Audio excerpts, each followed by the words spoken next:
예, 오늘의 말씀은요, 로마서 5장 1절이거든요.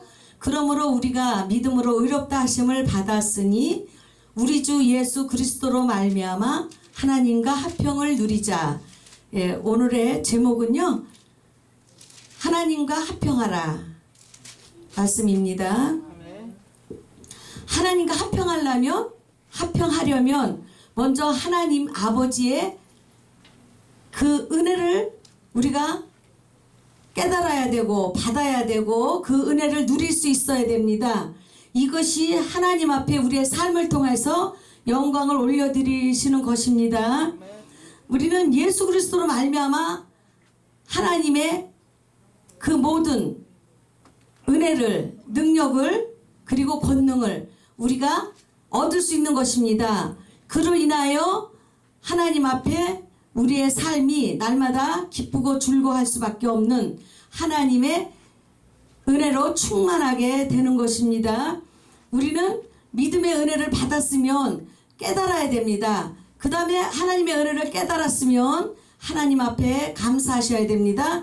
감사하시고 우리는 그것으로 멈추는 것이 아니라 하나님의 그 은혜를, 하나님의 그 사랑을 온 세상에 널리 전파해야 되는 것입니다. 우리가 하나님을 알지 못했을 때, 우리가 연약할 때에 하나님께서는 기약대로, 언약하신 대로 아버지께서 우리를 위해서 십자가에 못 박혀 돌아가셔서 우리의 모든 것을 친히 담당하시고 우리로 인하여서 구원을 얻게 하셨고 우리에게 소망을 이루어 주셨습니다.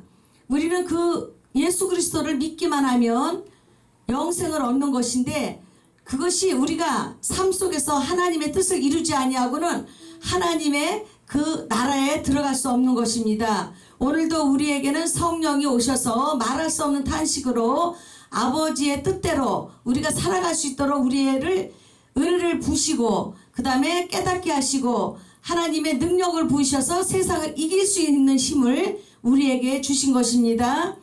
우리는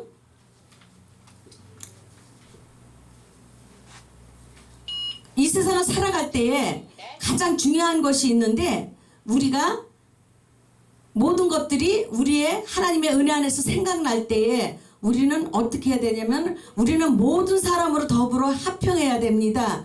화평이 없이는 아무도 주를 보지 못한다고 말씀하시고 계십니다. 그래서 우리가 이 세상은 정말 그 원망과 불평으로 가득 찬 세상입니다.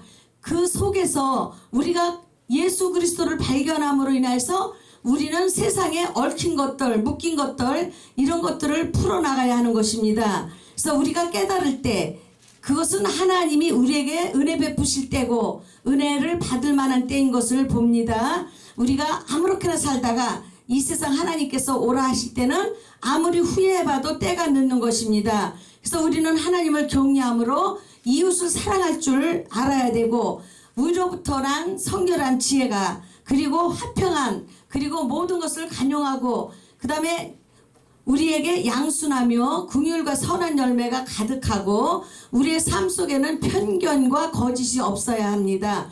그래서 우리에게는 날마다 하나님의 은혜로 화평의 열매, 의의 열매, 거룩의 열매, 또 사랑의 열매, 그 다음에 긍휼의 열매, 이런 열매로 가득 채워서 하나님 앞에 영광을 올려드리시는 것입니다.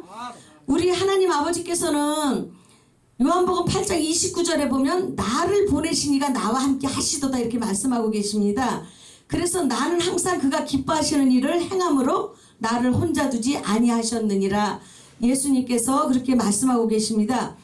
나를 보내신 이가 나와 함께 하신다. 그러면 하나님이 어떻게 나와 함께 하시는가? 말씀으로 오시고 그리스도의 영으로 오시고 성령으로 오신 것이 하나님 아버지가 오늘 나와 함께 하시는 증거입니다. 그렇게 할 때에 성령이 기뻐하시는 일을 우리가 행함으로 하나님께서 우리가 동행하신다는 것입니다. 예, 예수님께서 누가복음 10장 21절에 보니까 예수께서 성령으로 기뻐하사 천지의 주제이신 아버지여 이렇게 기도하고 계시더라고요. 이것을 지혜롭고 슬기 있는 자들에게는 숨기시고, 그럼 우리가 지혜롭고 슬기 있는 자들이 누군가 우리가 생각하면 그들은 바리새인이고 서기관들이고 종교인들입니다. 근데 우리는 그럼 어떻게 해야 하나님의 말씀이 우리에게 나타날 것인가? 우리는 어린아이가 되어야 됩니다. 어린아이는 영적으로 순결하고 하나님의 말씀을 받아들이는 사람입니다. 그리고 거듭난 사람입니다. 그래서 우리가 하나님의 은혜를 입음으로 인해서 우리는 하나님의 뜻을 따라갈 수 있는 것입니다.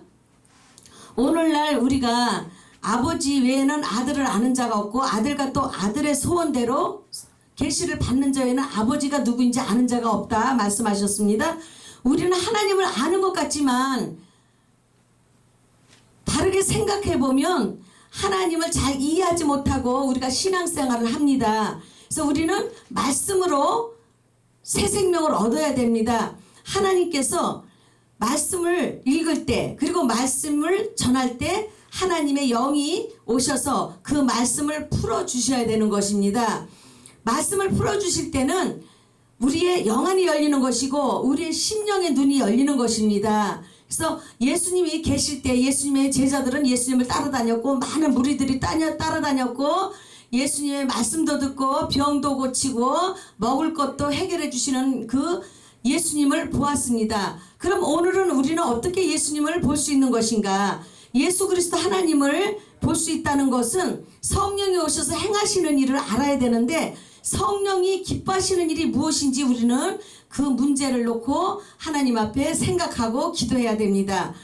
하나님께서 우리에게 기대하고 계신 일들이 많이 있는데 물과 성령으로 거듭나야 하나님의 나라에 들어갈 수 있는 것이고 성령으로 우리가 거듭나지 아니하면 하늘나라를 볼 수 없다고 말씀하셨습니다. 오늘도 우리는 하나님께서 믿음이라는 은혜를 주셨고 선물을 주셨고 또 은혜 위에 은혜라는 선물을 허락해 주셨습니다. 그리고 우리 모두에게 하나님께서 은사를 주셨는데 교회의 성도들이 더불어서 함께 이렇게 하나님의 나라를 세워가고 하나님의 영광을 올려드리라고 하나님께서 우리에게 은사를 주신 것입니다.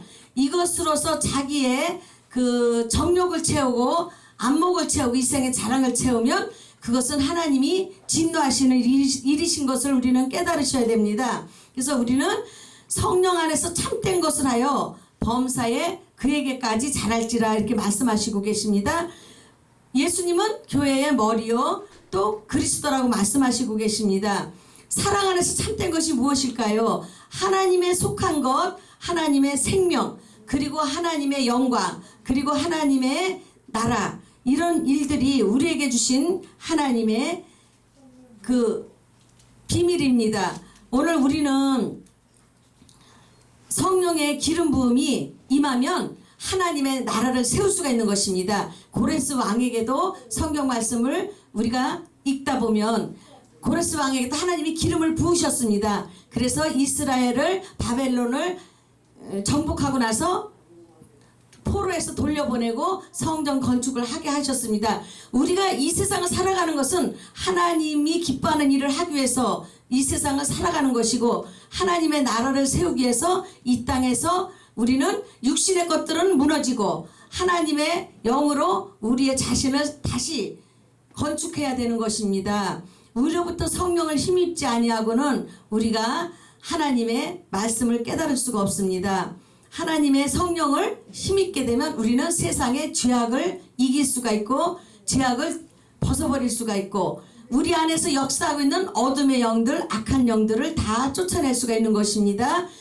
예수님께서 이미 하나님의 성령을 힘입어서 귀신들을 쫓아내셨다고 말씀하십니다. 그렇기 때문에 하나님의 나라가 이미 우리에게 임하였는 것입니다. 우리도 예수님께서 행하신 것을 보고 우리가 그 예수님의 뜻을 따라서 살게 되면은 하나님의 나라가 우리에게 임하였고 세상을 정복하고 다스릴 수 있는 것입니다. 제가 말씀을 읽다가 상한 갈대가 무엇일까? 꺼져가는 심지가 무엇일까? 하나님이 없는 세상에서 살아가면서 우리에게 온갖 그 많은 그 어려움, 그 다음에 고통, 실망, 절망 이런 모든 일들, 근심 걱정 그리고 우리가 정상적으로 살아야 할 이성, 자아 이탈 이런 약한 것들을 하나님께서는 끝까지 우리를 성령을 부어주셔서 새 생명을 부어주심으로 회복시켜 주신다는 말씀입니다. 그러므로 이방인들이 그의 이름을 바라리라 말씀하고 계십니다. 우리는 하나님의 그 이름을 위해서 살아가고 있는 것이기 때문에 하나님께서는 예수 그리스도를 믿는 자마다 다 천국에 들어간다고 말씀하시는데, 하나님의 말씀을 우리가 벗어나서는 천국에 들어갈 수가 없는 것입니다. 우리가 그리스도가 오셔서 우리가 구원을 이뤄가고 있는데, 하나님께서 우리를 그리스도의 영을 보내주셔가지고 우리가 그 구원의 그 기쁨을 누리면서 구원의 완성을 이뤄갈 수 있는 것입니다. 우리는 성령의 도우심으로 하나님께서 오늘도 우리에게 구일하심을 베풀어 주심으로 우리는 정말 멋진 세상을 아름답게 살아갈 수 있는 것인데, 복된 마음으로 살아가는 것이고 은혜의 마음으로 살아가는 것이고 거룩한 영으로 살아가는 것입니다. 하나님께서는 우리에게 오늘도 말씀에 합당한 삶을 살고 아버지 보시기에 합당하게 살아서 많은 영광을 올려드리기를 하나님이 바라보시고 기다리시고 우리에게 축복해 주시고 계신 것을 깨달으셔야 됩니다. 하나님의 뜻이 무엇인지 모르면 우리는 하나님을 반대편으로 가서 하나님을 거역하고 대적하고 있습니다. 제가 하나님을 기쁘시게 하는 삶이 무엇인가 보니까, 하나님께서는 우리가 생각하는 것이 맞는 것 같아도 하나님 보시기에는 합당치 않으시고, 또 우리가 하나님의 뜻이 아닌 것 같아도 하나님의 뜻에 합당한 것이 있다고 말씀하시는데, 그 바리새인과 서기관들과 종교인들의 그 삶을 통해서 우리에게 교훈을 하고 계시는데요. 마태복음 12장에 말씀해 보면은 안식일에 성전에서 예수님이 그 손마른 자도 고쳐주시고, 안식일에 예수님께서 밀밭 사이로 지나가시는데 그 제자들이 이삭을 잘라 먹었다고 말씀하고 계십니다.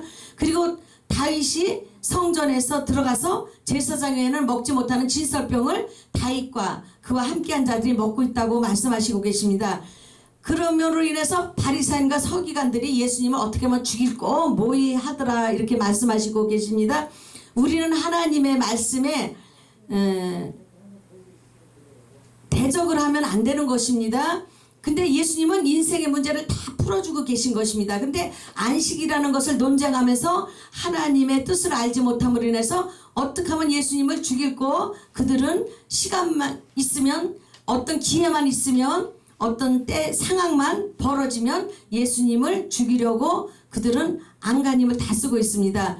하나님이 거룩하게 하셔서 보내신 하나님의 아들이, 내가 하나님의 아들이라 그런다고 그들은 하나님의 뜻을 모르기 때문에 예수가 하나님의 아들이시라 말씀하실 때 십자가에 못 박고 하나님 앞에 그들은 거침없이 대들은 것입니다. 오늘 우리가 성령을 알지 못하면 하나님의 뜻대로 산다면서 하나님을 거역하면서 반역하면서 우리에게 완악함과 강팍감으로 원망 불평하면서 하나님의 뜻을 우리가 도전하는 것을 봅니다. 우리는 오늘도 온유하고 겸손한 마음으로 하나님이 우리에게 부어주시는 그 은혜를 따라서 아버지 앞에 성령의 열매를 맺는 삶을 살아야 되고, 하나님을 기쁘시게 하는 삶을 삶으로 인해서 우리는 영광의 나라에 들어가게 되는 것입니다. 감사합니다.